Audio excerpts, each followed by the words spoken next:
Prologue. 5 years ago. Gatlinburg, Tennessee. 24-year-old Blaine Marlowe tried to allow the anger to flow out of him. He'd done nothing but argue with his girlfriend since they arrived. She wanted the beach, but he wanted a tour of several locations. He'd paid for their drinks and went for a walk. Hopefully, she would get her things and go. After all, he had all the money. It wasn't like she could take it and leave him high and dry. She had enough to get back to New York. He'd definitely have more fun here without her. She had done nothing but complain since they arrived. He could even cancel the 6-star resort he'd planned to surprise her with in Key West and see more of the Smoky Mountains before heading to Vegas. There was a genealogy project he was working on, and his mother's roots were buried deep in these hills. His ancestors hadn't moved to New York until after the Civil War. He breathed in the warm early spring air and walked toward the back of the building. A trail led through a narrow wooded strip to another resort. He could see if they have a room available. Maybe he'd just sleep this off and go back to the cabin resort in the morning. He had barely reached the edge of the parking lot when a man approached him. "Hey, buddy, you got a buck?" The man smelled like he lived outside. His faded black t-shirt was the same color as his dark brown hair. The only thing that kept Blaine from thinking this guy was a junkie was the fact that his eyes were a clear blue with a hint of yellow, and not red or dehydrated looking. "Sorry," Blaine said, continuing to walk. He was a born and bred New Yorker, and he wasn't setting himself up to be mugged by showing his money. He curved back toward the bar.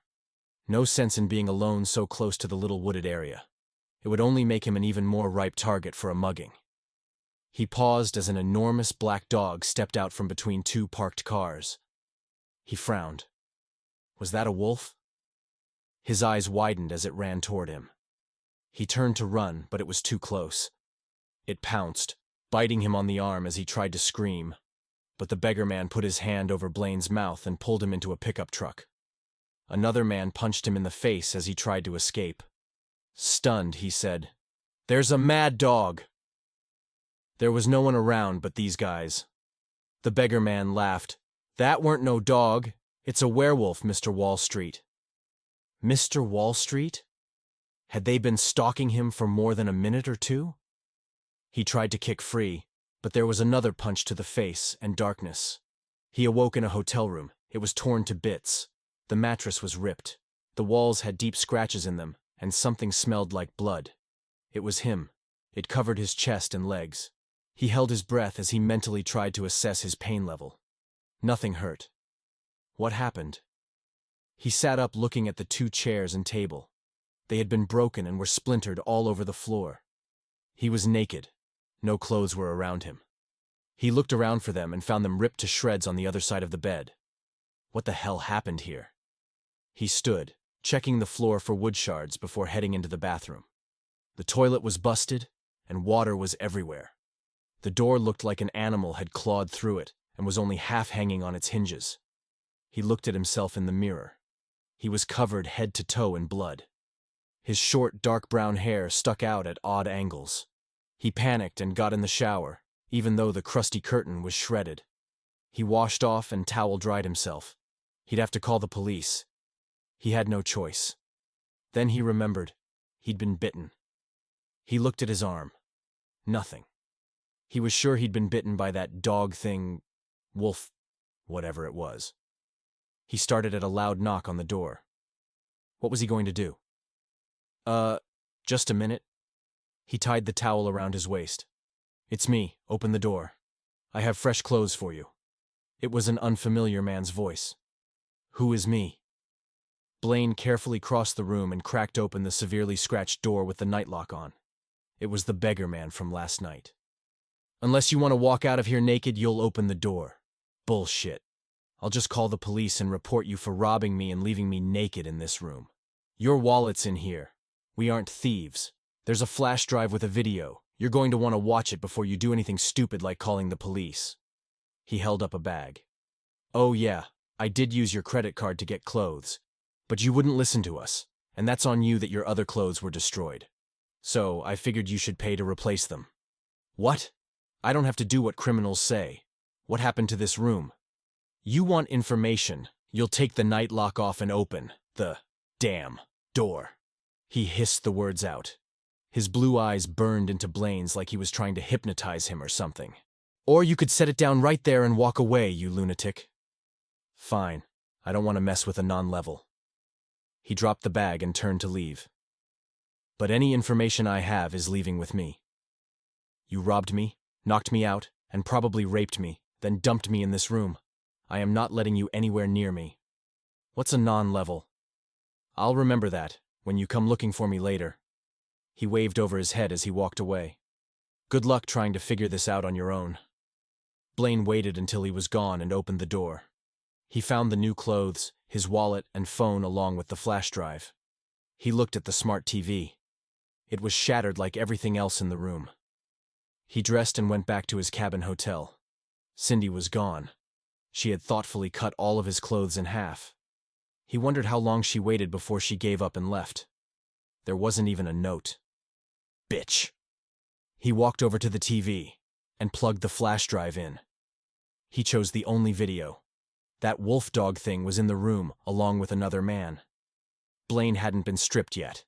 Hey, he's changing. He shouldn't be. Hey! The man sounded panicked.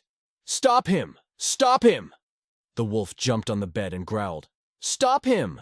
The man yelled. Blaine recoiled in horror as he watched his body twist and convulse. What was happening to him? A few seconds later, he was still screaming and convulsing on the video. Was his face changing shape? It's only been 2 days, the man on the video yelled. Why is he changing? Blaine covered his mouth. 2 days. He'd been unconscious here for 2 days. In the video, he was still twisting and convulsing. His clothes ripped off him. His eyes widened as he watched the video. He was turning into a wolf. What? He shook his head. This isn't possible. It must be some sort of CGI or something. The wolf he'd changed into appeared to be dark-colored.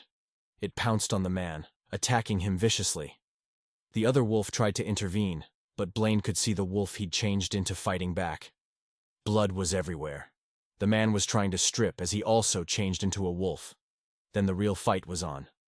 Blaine's wolf snarled and scratched at the 2 other wolves. By the time the 3 were done fighting, the room was in tatters. They had fought Blaine back into the bathroom. The beggar man changed back into a man and shut the door, locking Blaine in the bathroom. He could see the door shaking as the wolf scratched at it. Was that him? Had he changed into a wolf? Surely not. It was impossible, wasn't it? On the video, the man turned to the wolf. Jesus, he's got to be high level. He's not a non-level like you thought. We have to get out of here. He'll kill us. The man reached up for the video, and it ended. What were levels? It was the second time mentioned. Blaine stared at the blank screen and tried to replay it, but the video was gone from the flash drive. How had it self-deleted? He looked at his shaking hand. He looked at the scissors Cindy had left and picked them up, cutting his forearm. It healed instantly. What the hell is going on? Suddenly, forcing the beggar man to leave seemed like it may have been a hasty move. He cut his hand a little deeper. Again it healed almost instantly. He needed to find that beggar man. He nearly jumped out of his skin when his phone rang. Blaine Marlowe, he said, answering it. This is Anna Fleming from Morehouse Inn. Mr. Marlowe, I'd like to ask you about the state of your room. He sighed. Of course the beggar man would leave Blaine's number and not someone else's. Well, at least it wasn't on any of his cards. It was a good thing he'd shut them off after the argument with Cindy. Only his debit remained, and hotels didn't take debits. He glanced over at his clothes, smirking. That was probably the reason Cindy cut his clothes. Either she couldn't buy plane tickets, or she thought he shacked up with someone. He was well rid of her. It probably never occurred to her to report him missing when that was exactly what he'd needed her to do.